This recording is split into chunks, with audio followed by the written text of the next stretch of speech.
స్వత్వాన్ని మోస్తూ ప్రజల గొంతుకై ప్రశ్నించే గొంతుకై దేశ ఐక్యత కోసం భారత రాజ్యాంగాన్ని రక్షించడం కోసం ఉక్కు సంకల్పంతో పోరాడుతున్నటువంటి అసమాన పోరాట యోధుడు మన నాయకుడు రాహుల్ గాంధీ గారికి తెలంగాణకు ఆదిలాబాద్ పార్లమెంటుకు మనస్ఫూర్తిగా స్వాగతం సుస్వాగతం.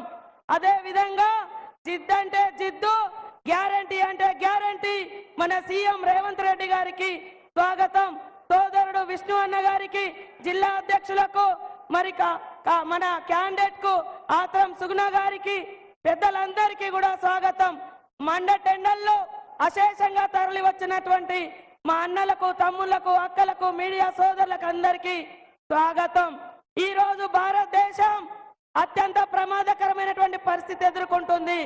ఆనాడు నెహ్రూ గారి నాయకత్వంలో అంబేద్కర్ గారు రచించినటువంటి భారత రాజ్యాంగాన్ని రూపుమాపి ఈ రోజు మోడీ గారు మనుధర్మ శాస్త్రాన్ని, కుల వ్యవస్థను, వర్ణ వ్యవస్థను తీసుకొచ్చి మధ్యయుగాల నాటి అణిచివేత, అస్పృశ్యత, అంటరానితనం తీసుకురాబోతున్న సందర్భంగా జరుగుతున్నటువంటి ఎన్నికలు. కాబట్టి దయచేసి మనందరి హక్కులను కాపాడేది భారత రాజ్యాంగం.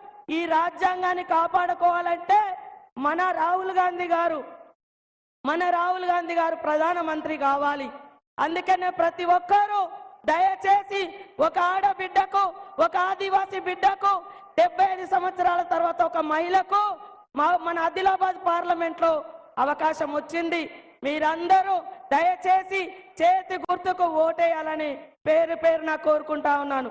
ఈ జిల్లా అభివృద్ధి, ఈ నియోజకవర్గ అభివృద్ధి సీఎం రేవంత్ రెడ్డి గారిది, ఇన్ఛార్జ్ మినిస్టర్ గా నాది. కానీ బూతులలో 100కు 100% ఓట్లేసి ఆత్రం సుగుణను గెలిపించి అక్కడ ప్రధానమంత్రిగా మన రాహుల్ గాంధీ గారిని చేసుకుంటే, మన ఆదిలాబాద్ కు 10 ఏళ్ల నుంచి రైల్వే ఇవ్వలేదు, ఒక్క పని ఇవ్వలేదు. అభివృద్ధి అడిగితే అయోధ్య చూపెడతాడు. 2 crores 2 కోట్లు ఎవరు ఇయ్యరని చెప్పినటువంటి ఉద్యోగాలు అడిగితే రాముని చూపెడతాడు బీజేపీ వాళ్ళు. మీరు ఇళ్లకి వెళ్ళి ఒక్కటంటే ఒక్క పని, రోడేసిర్రా, మరి బడి కట్టిర్రా, ఇల్లు ఇచ్చిర్రా, లాస్ట్ కు గుడన్న మీ ఊర్లలో కట్టిరా ఈ బీజేపీ వాళ్ళు. ఆలోచించండి. దేవునికి పెట్టే అగర్బత్తి కూడా 5% జిఎస్టీ వేస్తా ఉన్నారు. కాంగ్రెస్ అంటేనే పేదల పార్టీ. సంపద పెంచడం, పేదలకు పంచడం. 3 తరాల ప్రధానుల కుటుంబంలో పుట్టిన రాహుల్ గాంధీకి ఈ రోజు వరకు కూడా సొంత ఇల్లు లేదు. కానీ కోట్లాది మందికి ఇందిరమ్మ ఇల్లులు కట్టించినటువంటి ఘనత సోనియమ్మది, ఇందిరమ్మది, రాహుల్ గాంధీ గారిది. అవునా కాదా ఆలోచించండి.